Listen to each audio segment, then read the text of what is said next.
जय भीम, नमो बुद्धाय। सभी देश के लोगों से पहले तो माफी चाहूंगा क्योंकि मैं मराठी में बोलने वाला हूं। आप लोगों के बहुत सारे कमेंट्स होते हैं कि हिंदी में बात करिए, तो हिंदी में नहीं, मैं मराठी में, क्योंकि ये महाराष्ट्र से संबंधित है। मी सर्व माझ्या मातांना, बंधूंना आणि भगिनींना राजरत्न आंबेडकर सन्मानाचा जय भीम। आज मी एक खुलासा करण्यासाठी हा व्हिडिओ तयार करतो आहे। 20 जुलै 2024ला आम्ही यशवंतराव चव्हाण प्रतिष्ठान, नरीमन पॉइंट, मुंबई या ठिकाणी बाबासाहेब आंबेडकरांनी स्थापन केलेल्या बहिष्कृत हितकारिणी सभा या कार्यक्रमात, या संस्थेला 100 वर्ष पूर्ण होत असताना या संस्थेचा शतकोत्तर कार्यक्रम आम्ही तो आयोजित केला होता। आणि त्या कार्यक्रमातूनच असं ठरलं की येणाऱ्या ज्या विधानसभा आहेत त्या आपण कंटेस्ट केल्या पाहिजेत आणि बाबासाहेबांचा रिपब्लिकन पक्ष किंवा रिपब्लिकन मूवमेंट ही पुन्हा जिवंत केली पाहिजे। आणि त्या अनुषंगानं मी त्या ठिकाणी जनतेला किंवा सगळ्यांना मी आश्वासन दिलं की 20 जुलै ते 30 सप्टेंबर पर्यंत आम्ही संपूर्ण महाराष्ट्राचा दौरा करू आणि त्यानंतर आम्ही 30 सप्टेंबर 1956ला बाबासाहेब आंबेडकरांनी ज्या रिपब्लिकन पार्टी ऑफ इंडियाची घोषणा केली होती तो आरपीआय पुन्हा जिवंत करू। अशा पद्धतीने आम्ही ते कामही केलं। आणि येणाऱ्या विधानसभा या 2024च्या कशा लढता येतील, त्याच्यामध्ये आपली ताकद कुठं आहे, काय आहे, वंचितला डिस्टर्ब न करता आपण कशा पद्धतीने पुढे जाऊ शकू, आपले प्रतिनिधी महाराष्ट्राच्या विधानसभेमध्ये आपण कसे पाठवू शकू, यासाठी संपूर्ण अभ्यास करून, तयारी करून, लोकांमध्ये जाऊन, मतदारसंघ पिंजून, मतदारसंघ बांधून आम्ही ती काम केले।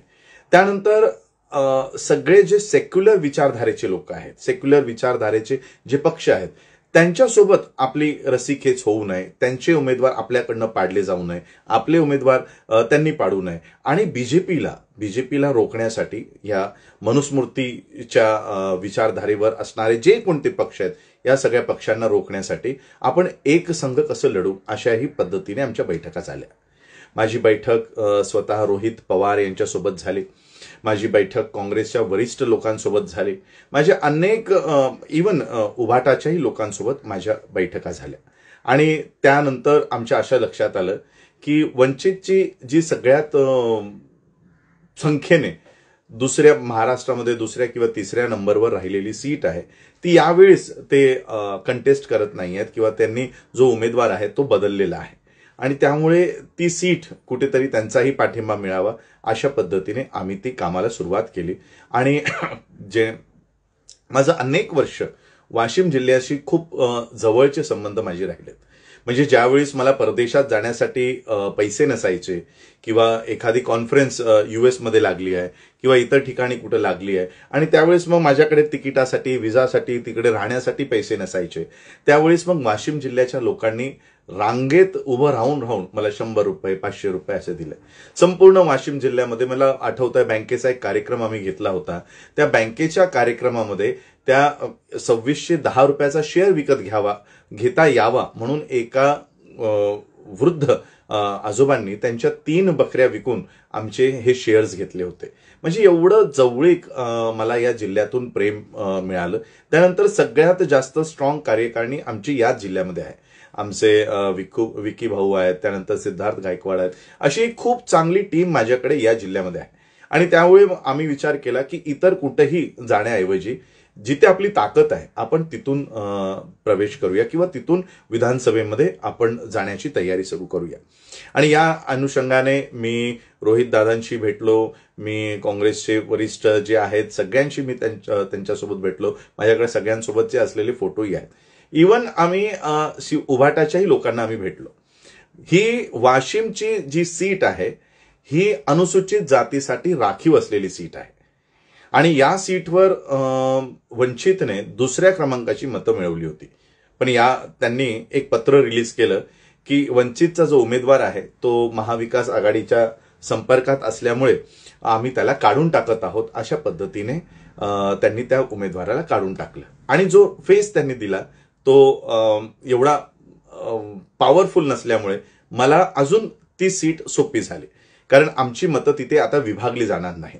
आणि आमची मतं विभागू नये म्हणून कारण ही पारंपरिक सीट म्हणजे वर्षानुवर्ष या सीटला आयएनसी म्हणजे इंडियन नॅशनल काँग्रेस पार्टी या सीटवर दावा ठेवते.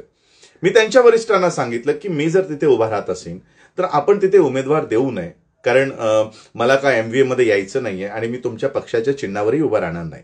आम्ही राहू तर बाबासाहेब आंबेडकरांच्या रिपब्लिकन पार्टीमधनं आणि नसेल तर आम्ही अपक्ष राहू, पण तुम्ही तिथे त्या ठिकाणी तुमचा उमेदवार देऊ नये असं आम्ही त्यांना कन्व्हिन्स केलं. पारंपरिक सीट काँग्रेसची आहे. काँग्रेसने सांगितलं की आंबेडकर परिवारातला एक सेक्युलरवादी विचारधारेचा जर व्यक्ती विधानसभेमध्ये येत असेल तर आम्ही त्या ठिकाणी उमेदवार देणार नाही. हे वाशिमच्या सीटसाठी काँग्रेसने आम्हाला तो शब्द दिला. त्यानंतर हाच शब्द रोहित दादांनी दिला की तुमच्यासारखा व्यक्ती हा माझ्यासोबत विधानसभेमध्ये असला पाहिजे आणि तुमची भाषणं आम्ही ऐकत असतो, ही भाषणं विधानसभेमध्ये गाजली पाहिजेत, याकरिता आम्हीही तुम्हाला सपोर्ट करू. आणि हीच गोष्ट उभाटाच्याही लोकांनी सांगितली आणि त्यांनी ही सीटवर माझ्या विरोधात कोणताही उमेदवार देणार नाही असं त्या पद्धतीने कबूलही केलं. आता काल मला यादी जाहीर झाली, आपण सगळ्यांनी टीव्हीवर बघतोय, उभाटाची यादी जाहीर झाली. बघा, ही सीट काँग्रेसची. काँग्रेसने सांगितलं की आंबेडकर परिवारातला एक तरुण येत असेल, राजकारणात येत असेल तर त्याचं स्वागत आहे, सेक्युलर विचारधारेचा आहे, त्यामुळे आम्ही त्या ठिकाणी कॅन्डिडेट उभा करणार नाही.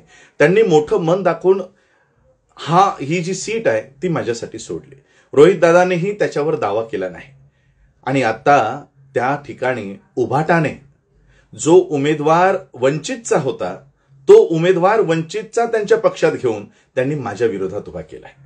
म्हणजे हे सांगण्याचं कारण, राजकारण आहे, पक्ष आहे, डेमोक्रेसी आहे, त्यामुळे कोणीही उभं राहू शकतं. पण हे सांगण्याचं कारण हे आहे की उद्धव ठाकरेचं बाबासाहेब आंबेडकरांवरचं जे बेगडी प्रेम आहे ना ते या ठिकाणाहून जाहीर होतं. उगाच नाही बाळासाहेब आंबेडकरांनी उद्धव ठाकरेंच्या विरोधात स्टँड घेतला. आणि ही गोष्ट मी तुम्हाला लोकांना एक पुरावा म्हणून सांगायचा प्रयत्न करतोय. मी तिथून लढणार की नाही लढणार ही जनता त्या ठिकाणी ठरवेल, माझी कार्यकारिणी त्या ठिकाणी ठरवेल. पण ही गोष्ट, अंतर्गत गोष्ट बऱ्याच लोकांना माहित नसेल. वाशिमच्या प्रत्येक मतदाराला हे माहित असेल की आमच्या सीटवर तर काँग्रेस लढते. मग काँग्रेस न लढता यावेळेस उद्धव बाळासाहेब ठाकरे लढतायत आणि तेही बघा आज किती मोठी शोकांतिका उद्धव ठाकरेवर आली आहे की त्यांच्याकडे एकही उमेदवार त्यांच्या पक्षाचा नाही. म्हणजे हा जो उमेदवार त्यांच्याकडे आलाय हा उमेदवार त्यांच्या पक्षाचा अजून सदस्यही नाही. त्याच्याकडे सदस्याचा फॉर्मही त्याने भरला नसेल, पण त्याला AB फॉर्म मात्र शिवसेनेने दिलाय, उभाटाने दिलाय. का तर आंबेडकर परिवारातला सदस्य विधानसभेत येऊ नये म्हणून.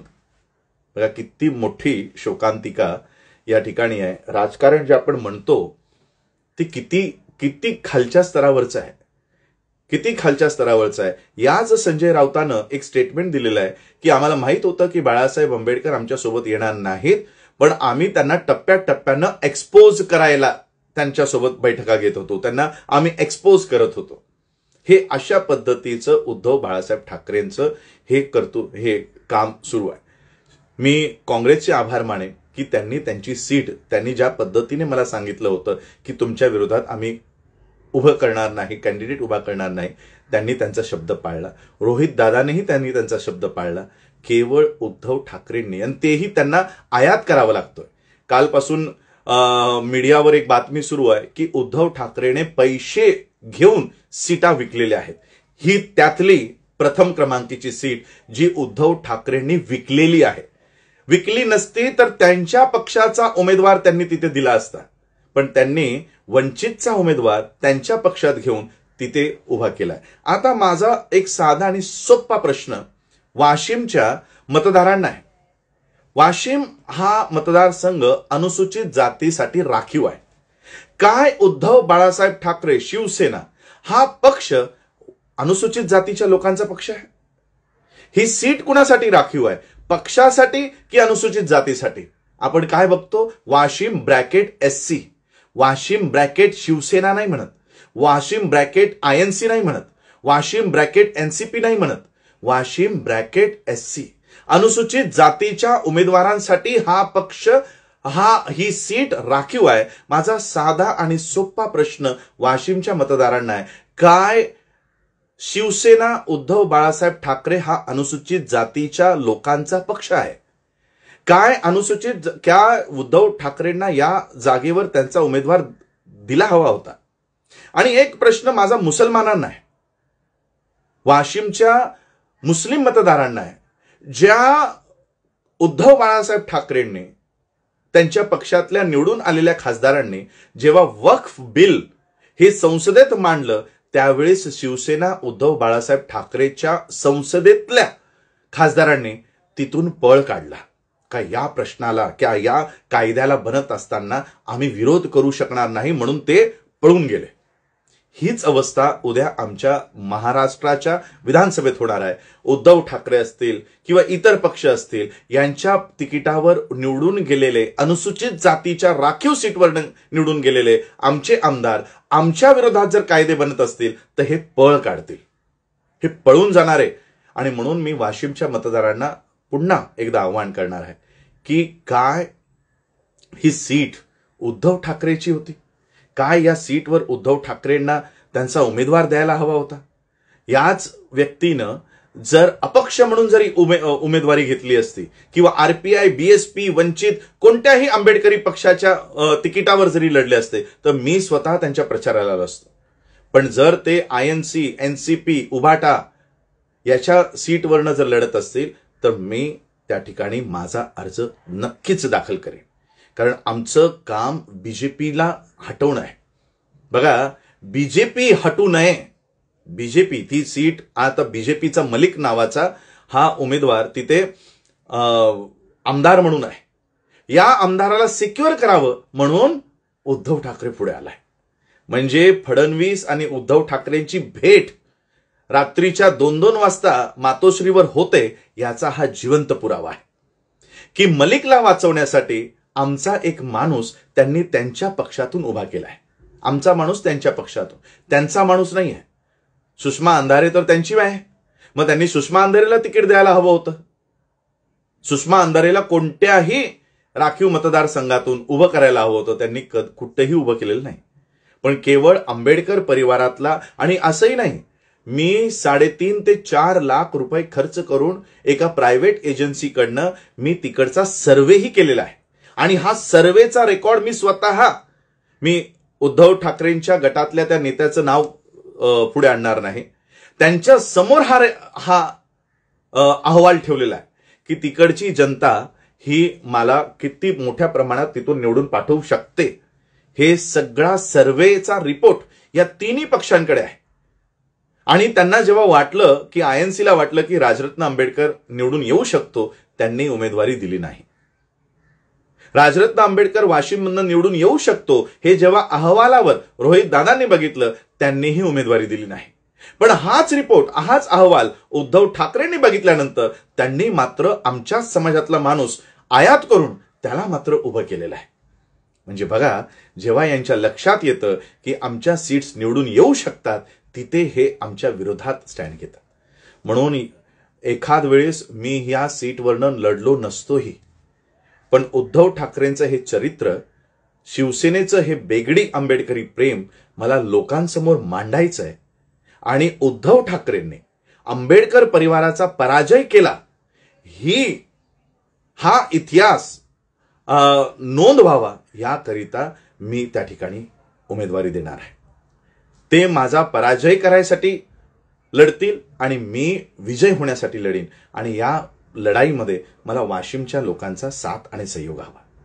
ज्या पद्धतीने तुम्ही मला परदेशात पाठवलं, मला ऑस्ट्रेलियाच्या संसदेत माझं भाषण आयोजित करण्यात आलं होतं, त्या भाषणाला जाण्यासाठी माझ्याकडे तिकिटाचे पैसे नव्हते. 1.5 ते 2 लाख रुपयाचं तिकीट, जाण्या येण्याचा जवळपास 5 लाखाचा खर्च, हे सगळे पैसे उभे करून मला वाशिमच्या लोकांनी ऑस्ट्रेलियाच्या संसदेत भाषण करण्यासाठी पाठवलं.